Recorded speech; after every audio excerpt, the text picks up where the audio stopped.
isolated, secluded, alone, removed from school, friends, and social events. No outdoor activities, pop music, computer, cell phone, TV, games, and definitely no physical activity of any kind. Memory difficulties, mood swings, irritability, sleep disorders, and chronic headaches.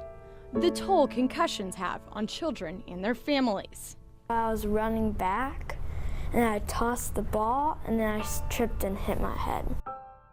Just another harmless bump on the head. But when the 9-year-old's nausea and headache evolved into emotional and mental abnormalities, his mother, a certified pediatrician, was confronted with a situation she had yet to experience. I became concerned when things seemed to escalate over a period of 24 to 48 hours. That was really upsetting to me. Over the next ensuing weeks, his symptoms would increase in severity. They didn't go away. And when they didn't go away, I thought, what's going on? Are we missing something here? Kids fall and trip all the time, especially at recess. And he remembered everything, so it couldn't have been that serious, right? A common misconception when identifying a brain injury, when in fact long-term memory isn't usually affected.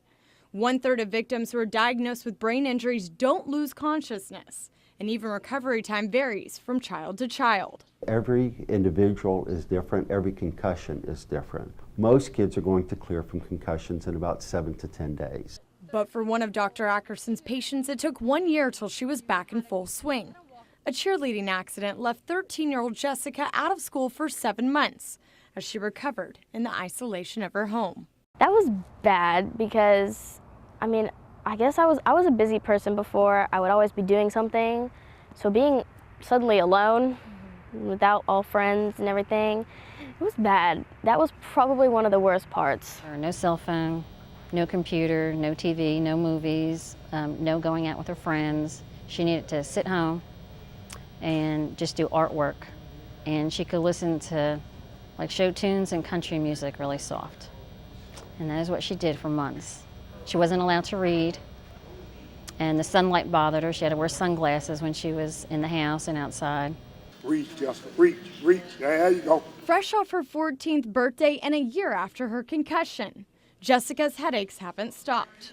But this time around, she's arming herself against another brain injury by building neck muscle through strength training in addition to her normal cheerleading practices.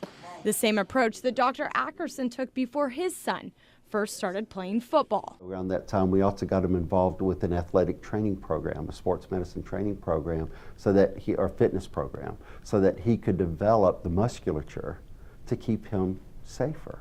And it wasn't about making him bigger because that would make him a better football player. It was about strengthening those muscles that would help to protect him from injury. And he's down, and there's flags down as well. Safety against concussions, especially in football, remains a hot topic. Researchers from Harvard recently revealed that former NFL players on average die 20 years earlier than non-NFL American men. Athletes contaminated by emotional and mental scars. And we're seeing these suicides, and we're seeing the people with the ALS, Lou Gehrig's-like diseases, which are horrible, horrible things to watch that you can certainly tie back to repeated head injuries. We want to get to the point where that is a never event, that you never see that happen. Although the government's implemented new laws to educate the public on brain injuries, not all signs are visible. Be aware of the emotional and mental side effects. Be aware of the severity. Be aware of the safety rules. That's the best way to keep a concussion from tainting the lives of those closest to you. Britton Lynn, Fox 6 Sports.